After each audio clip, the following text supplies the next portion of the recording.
On April 27 of last year, the Bill C-11, the so-called Online Streaming Act, passed into legislation in Canada here. And because I live in Canada, it does affect a lot of us being online, a lot of us creators. If you live in Canada, if you want to create a business, if you want to be on social media, what it means for you, and if you are an outsider, what it means even for you. Understand what it is, right? So let's get into it now.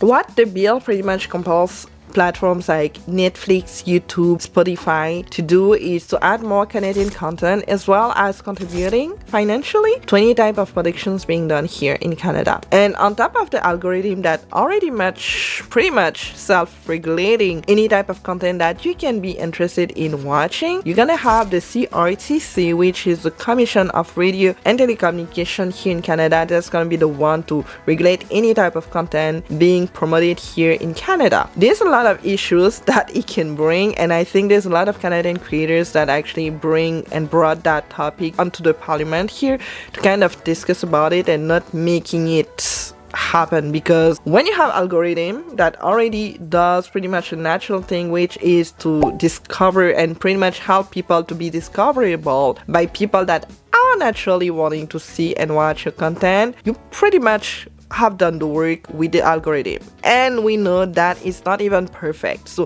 think about another institution on top of it that's going to be the one regulating and really talking about the Canadian content. Let's get into details into what YouTube says about it. So first, let me tell you a little bit about how the recommendation system works today. So we collect a lot of feedback from viewers in the form of like looking at what they watch, what they don't watch, how long they watch it, whether they click like or dislike. Really aim to recommend the best videos to each viewer based on their personal interests. And so as part of that, we aim to recommend Canadian creators to both Canadian viewers as well as viewers around the world who are interested in that sort of content or content similar to it, regardless of whether the video was uploaded in Canada or somewhere around the world. And by doing this, we're able to maximize the audience for Canadian creators. The beautiful thing about social media is that you're discoverable wherever you are. This is not a limitation. There's not those regulations that we had before. With TV, we had limitations because you couldn't necessarily have your channel in any type of country. If it was in France, for example, you would have limitations and having those channels necessarily not being seen here in North America. That's an experience that I've had when I came here. Back in the days when we were watching TV, there's a couple of channels that I couldn't have here because I didn't have access to that. The thing with social media is that there's not those limits anymore, because the algorithm plays a big role into making people and content being discoverable for everybody wherever you are. By adding that level and layer of superficiality and not necessarily letting the natural algorithm letting people be discovered that way, you're creating a place where people are not necessarily gonna be interested by content that you're watching, but you're gonna put it in the name of Canadian content, not necessarily playing into the interest of people around you, but playing into a name, the big name of Canadian content, right? And I think it's something that can mess up entirely the whole system, especially here in Canada, because we don't have a lot of interesting things when it comes to Canadian content. Let's be honest. So what would happen is we'd end up mismatching viewers to videos that they would be most interested in. In the space of Canadian content creators, we would be showing their videos to people who would be less interested than other videos. And what that ends up meaning is the reaction from those viewers is likely to be that they're less likely to click on those videos. If they do click on the videos, they would be less likely to like them, or maybe they would dislike them or watch them a lot less. And so that negative feedback that we collect can actually have a ripple through the system, because it basically teaches the system that this content from Canadian creators isn't as engaging and satisfying as other content that is not getting kind of like pushed too much in the system. And so that could actually backfire by reducing how much that Canadian content gets recommended to other viewers. In fact, today, over 90% of the views on Canadian creator content come from viewers outside of Canada. When we would introduce, sort of artificial recommendations, it would hurt the viewers because then we would be promoting recommendations that they wouldn't be interested in watching. They may end up deciding that they're not as interested in using the platform at all because they're not getting as relevant results. And so we really don't want to be recommending things to viewers that they're not interested in watching, because then they'll potentially leave, and that reduces the opportunity for everyone. That's the thing here when it comes to opportunities, is that it messes up everybody's opportunities. And in a free market, which is pretty much how I see the algorithm playing, as I said, it's not perfect, but it's still that free market mindset where when you get to be in competition with other people out there, with other creators out there, you are being pushed into being so much more creative, into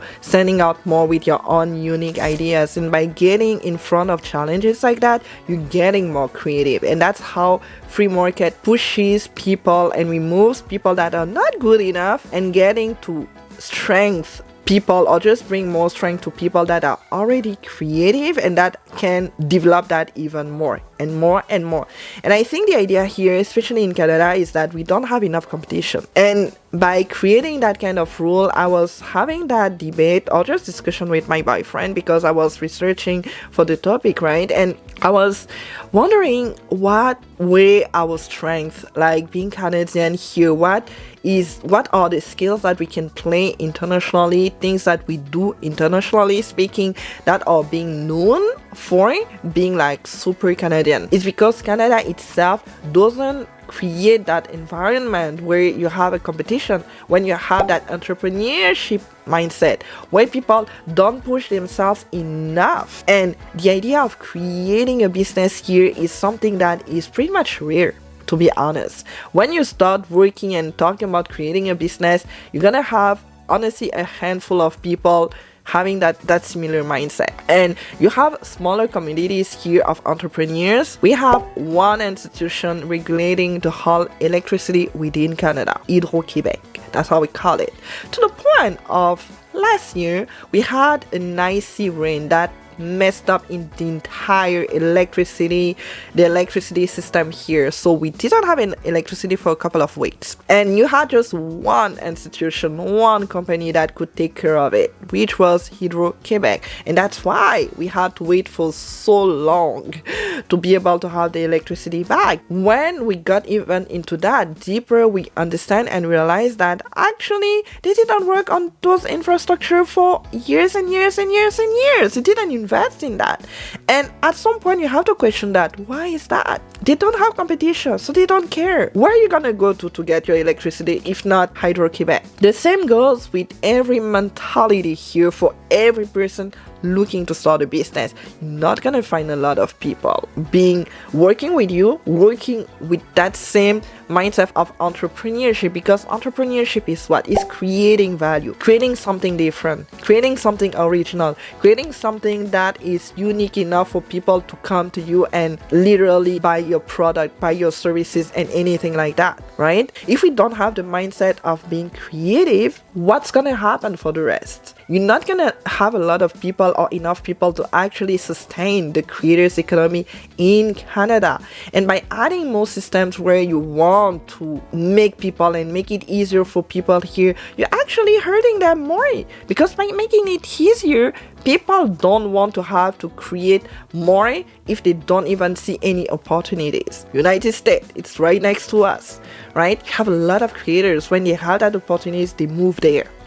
There's a reason for that. The same way can be applied to other countries. When you think about South Korea, when you think about Japan, because I'm a fan of anime, obsessed with anime.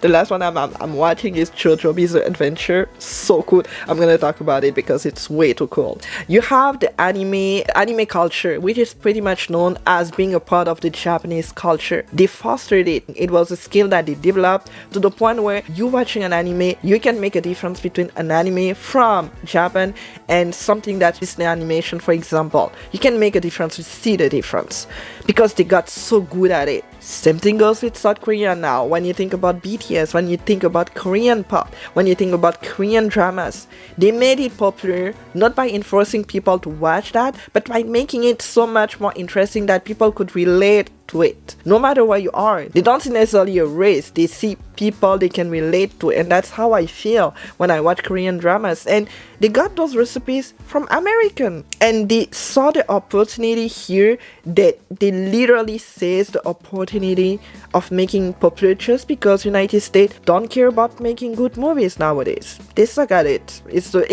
pretty much the reality of it. It's the reality. So what South Korea made, or what South Korea did, was to actually take that opportunity of making their movies, their entertainment being so much popular. Then when you think about Korean dramas, you know it's South Korean, but you know everybody else can watch it because they find it interesting enough for them. It became something where people got more into the Korean culture, being more interested into the language, into the tradition, into the culture. Same thing goes for Japan. And that was my route when I started being really obsessed with anime when I was a lot younger, let's say 10 years old.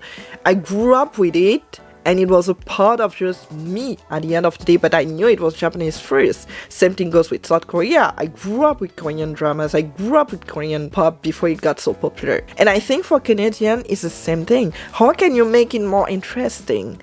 Rather than trying to regulate everything that you know it's going to be more messy than anything else, how can you make your content being more interesting? How can you seize the opportunities like Japan did, like South Korea did? By enforcing and creating and fostering a place for creativity, that's how you do it. By having more competition, that's how you do it. That's a bit of what I wanted to share. I think Canada has a lot to bring. We can make a lot of things, but I really question the part where you have one institution for everything to regulate everything for one thing, right? Because if it's the first step, what's gonna come next? Because for me, when I hear Canadian content and I hear Chinese content and I hear the model of growth of China that our prime minister is pretty much fond of, I'm questioning a lot of the future here in Canada, a lot, but to see. I want to stay optimistic, but it's something to think about, and I think it's definitely a moment for us to being able to question. I think we still have a lot of opportunities that we can create. We'll see. Let's hope for the best. That's how I want to say. Let's hope for the best and we'll see.